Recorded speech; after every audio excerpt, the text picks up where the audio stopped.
Hello everyone, welcome to a Paper Flourish craft video. My name is Julie. Today I wanted to show you a little project I've been playing with at home here, and just maybe a little quick Christmas gift idea you could do. I've been making a post-it note holder.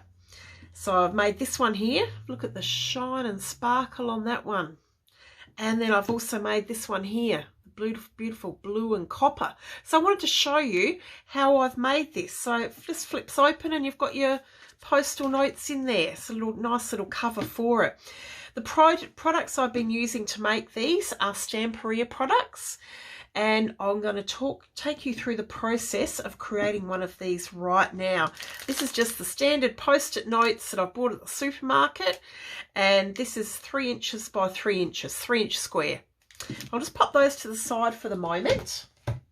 So what I've made the cover out of is Stamperia stone paper, and I've just used the white colour. For this also comes in gold, it comes in silver. It's a brilliant product. You can cut it, you can die cut it, but you cannot tear it. So for something like this, it's going to be really sturdy. Like, there's no way I can tear that. It will hold up just about anything. But as I said, I could get a pair of scissors and cut it. Not that I want to. So I have made the outside out of the Stamperia stone paper. And I've made it here. So I'm going to give you the measurements and show you what I've done here. This piece, 3 1/8 inches along this end. Along this end, the long end, at 6 3/4 inches. Okay, I've popped that long edge at the top of my scoring board. I've scored it 3 1/8 inch, 3 5/8 inches. Okay, then I've done it. So this is just slightly bigger than your post notes, which is 3 inches square. So that's the piece we've made there. So I said it doesn't need it. This will hold up to anything, but it's nice and flexible. You can bend it, you can score it, shape it. It's a really amazing product.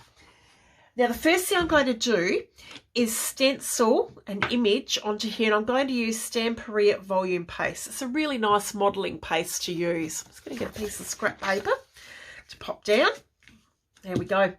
Now I've found the stencils that use, the two I've used here. This one I did with a Prima Finibare stencil, and this one here I've used, it's a Tim Holtz stencil. This one here, it's called Linked Squares, but it needs to be a long stencil because I want it long enough to go over the whole piece here. So some of your stencils, I found some of them were a little bit too short.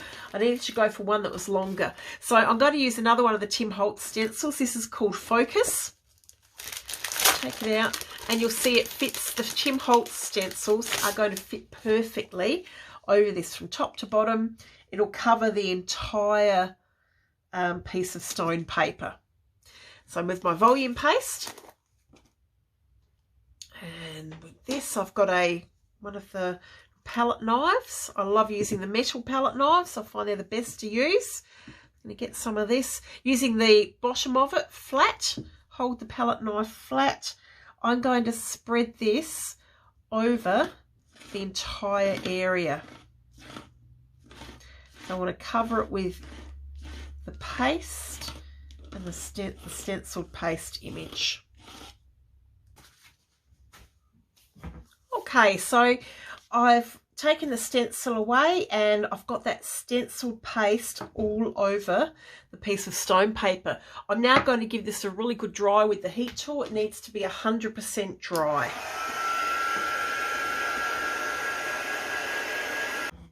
All right, so that's dried now. You can see the paste is completely dry there.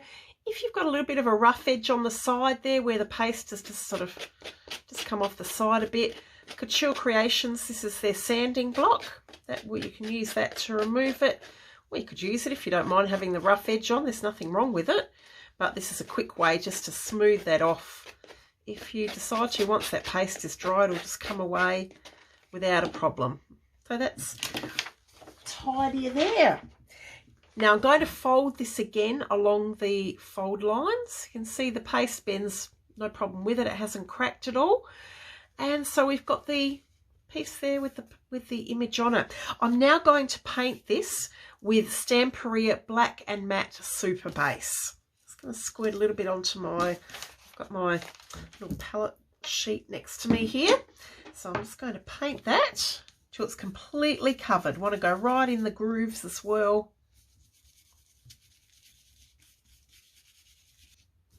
All right, so what I've done, I've painted the front and the inside as well with the black Stamperia Black and Matte Superbase, and dried it well with the heat tool. Let's give it a, let's bend that up again. So now it's completely covered in that black matte Superbase. So now I'm going to colour this. Now the way I've got this gorgeous shiny colour on here is using the Stamperia Stardust metallic pigments. So, and we use them with the Stamperia Beeswax. This one, this gorgeous green and gold has been done with Astral Green, and it's also been done with Golden Sun. They're the two I've used here. For the blue copper one, this has been done with, where is it? Here it is. Blue Neptune and Martian Copper. So they're the two I've used. For the one we're making today, I'm going to use the pink, which is called Nebula Rose, and I'm also going to use the Silver Moon. First up, I want to coat the entire surface. That's the one with the stenciled image on it, and I'm going to do that with the Nebula Rose, the pink colour. So let's open this. Tiny little pots, they'll last you for ages. You don't need much powder at all. Now, to do the whole surface, I'm going to start by using a brush. I'm going to get just a little bit of the beeswax. I find, just pop it on my mat, because I don't need much. You just need the brush to have a little bit on it, enough to pick up the powder. I'm just going to take it out of the lid first, and I'm just going to start brushing it on. Picking it up and brushing it. Look at that beautiful pink colour. So pretty. A little bit goes a long way. A little bit more of the beeswax. Pick up the powder.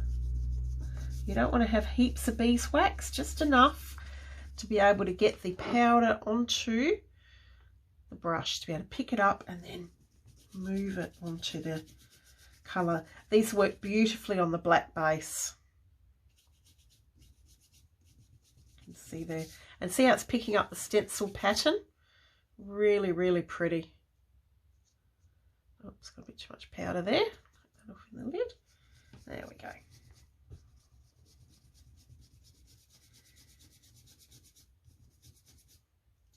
A bit more there. I don't think we need much more than that. Isn't that beautiful? See that? How pretty is that, and how easy was that? So that's with the beautiful pink colour. Whoop. Let's put that over the side. So because I was doing a large area and I wanted to get right down into the grooves there, the whole thing, I've used the brush. Now the next colour, the Silver Moon, now I'm going to use my finger to do this, because I just want to touch the top and catch the pattern of the stenciling. Look at that silver. Look at the shimmer in that. So I'm just going to pop a little bit of the beeswax onto my finger, just a tiny bit, just enough to be able to pick up the silver. Get that on my finger, and I'm just going to rub that over the top. These look pretty together. Silver, whoop, whoop, and I've managed to, I've done it again. I'll pick that up very carefully in a moment. Whenever I work with powder on videos, the amount of times I spill it, as you've seen me do many times over, especially with mica minerals. Now I've managed to spill this. Never mind, we'll collect that in a sec. Okay, just rubbing it. So I'm just going to end up with a bit of sort of that mix of pink and silver on here. It looks really, really pretty. I don't want too much of the silver. They look really nice together, these two again. There we go. Oh, I think that's enough. Doesn't that look lovely? Pretty, pretty. Now let's pop this silver back into the pot before I spill it anymore. Gonna have a little bloopers video session of Julie spilling powders, I think.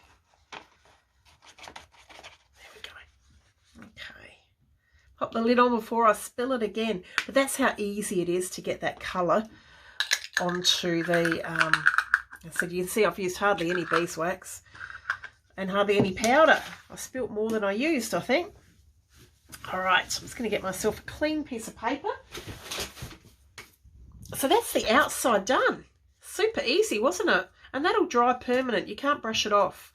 Now inside is pretty sparkly and gorgeous at the moment. What I found, the green and gold one, I used a,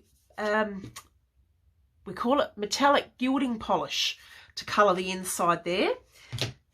This one here I used a Stamperia bronze paint, and I'm going to use a Stamperia paint again, and I'll go with one of the pinks. Now I've got two out here. I'm going to do the raspberry. I think that'll look pretty on the inside. Just going to pop a little bit onto my paper palette on the side here. Raspberry is a very pretty pink colour, and let's just paint that onto the inside. All right, so I end up doing 2 coats of the raspberry paint, and then I've dried that with the heat tool. So now let's fold it up again. You can see this stone paper is really flexible and easy to work with. And that's our case. So we've got our outside done. The only thing we've got left is to pop the post-it note holder into the post notes into the holder. So all I'm going to do is stick the back of it in place, just near the first crease there. I'm going to do this with some good old 450 glue. Just going to pop that on the back. What a quick, easy little gift for someone. Quite nice sitting on your desk rather than those bright yellow post-it notes staring at you. Why not have a pretty holder? Make sure I've got that the right way. And let's stick that in.